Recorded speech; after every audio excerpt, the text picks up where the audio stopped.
बिस्मिल्लाहिर्रहमानिर्रहीम। जब से शहबाज शरीफ को वज़ीर आज़म नामज़द किया गया है, उसके बाद वो वज़ीर आज़म बने, शुरू दिन से लेके आज तक वो एक ही बात कर रहे हैं कि सबको मिल के चलना चाहिए।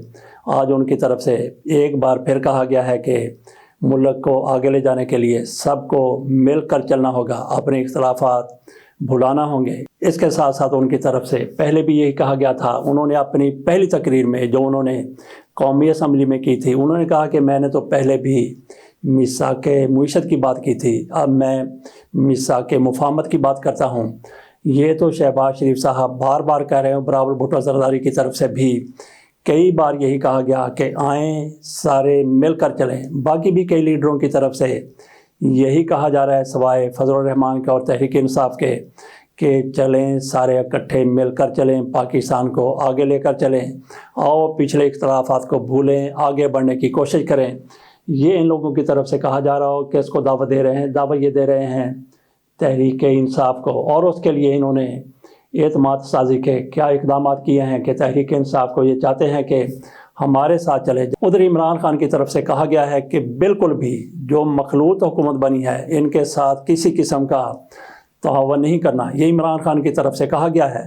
उन्होंने ये क्यों कहा है, इनके एतमाद साजी के ज़रा इक़दाम देख लें। एक तरफ ये कह रहे हैं कि मुफाहमत के लिए तैयार हैं, सब मिलकर चलें, और दूसरी तरफ ये ऐसे ही है जैसे बगल में छुरी मुंह में राम राम इन पार्टियों की, जो कहते हैं कि आओ मिलकर चलें, आओ मिलकर आगे बढ़ें, मीसाक मुफाहमत करें। एक तरफ तो इमरान खान को, तहरीक इंसाफ को ये दावत दे रहे हैं, और दूसरी तरफ उनकी सीटों पर कब्ज़ा किया जा रहा है, उनकी खसूसी नशिस्तें हैं।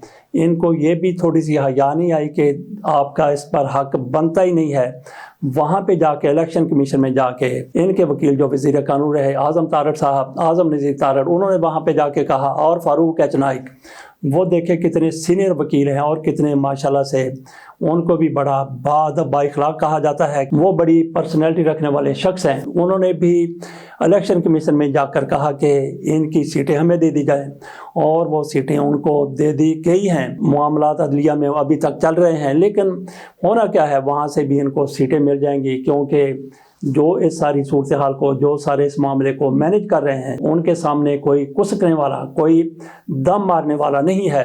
तो बात हम ये कर रहे थे कि ये लोग कह रहे हैं कि आएँ मुफाहमत करें, तो क्या मुफाहमत इस तरीके से होती है? और फिर अब ये भी बातें सामने आ रही हैं कि उमर अयूब को शायद अपोजिशन लीडर ना बनाया जाए, कोई और रास्ता निकाल लिया जाए, कोई राजा रियाज जैसा शख्स सामने लाया जाए। अगर आप ऐसा करेंगे तो क्या मुफाहमत के हवाले से जो आप बात कर रहे हैं, जो बार बार आप उठ उठ के नारे लगा रहे हैं, तो क्या उसका कोई असर होगा?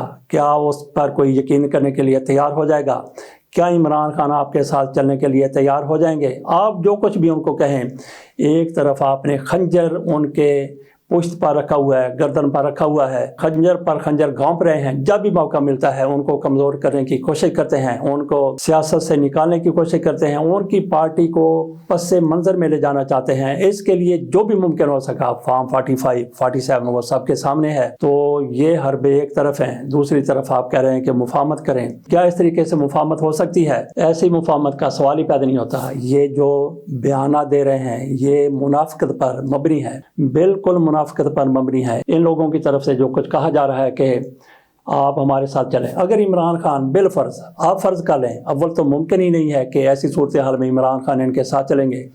अगर इमरान खान इनके साथ चलने का ऐलान भी कर देते हैं, फ़र्ज़ कर लें, तो भी ये इमरान खान को ये साथ लेकर नहीं चलेंगे, क्योंकि इनकी कौन मानता है, इनकी कौन सुनता है। जहाँ से इनको पाकिस्तान पर मुसल्लत किया गया है, जब तक वहाँ से मंजूरी नहीं होती, उस वक्त तक ये बड़े फैसले करने के काबिल नहीं है। अब देख लें कि मोहसिन नकवी को किस तरह इनकी तरफ से सेनेटर बनाया जा रहा है, और उनको काकड़ साहब के बारे में भी कहा जा रहा है कि उनको चेयरमैन सेनेट बनाया जाएगा।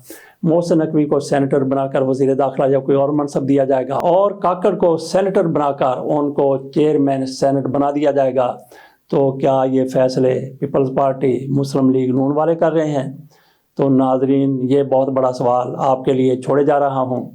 तो अगर ये फैसले कर रहे हैं, तो फिर ये क्या इनके लिए बारे में है कि मोहसिन नकवी सेनेटर बन जाएं और फिर वज़ीर बन जाएं, और انور اللہ کاکڑ جن پر یہ تنقید دبے لفظوں میں کرتے رہے ہیں جب تک وہ نگران حکومتوں میں شامل تھے، تو اب کیسے ان کے لیے وہ قابل قبول ہو گئے، کیسے یہ ان کو اپنے سر کا تاج بنانے کے لیے تیار ہو گئے؟ آپ بھی ذرا غور کیجئے۔ اس کے ساتھ اجازت دیجیے، اللہ حافظ۔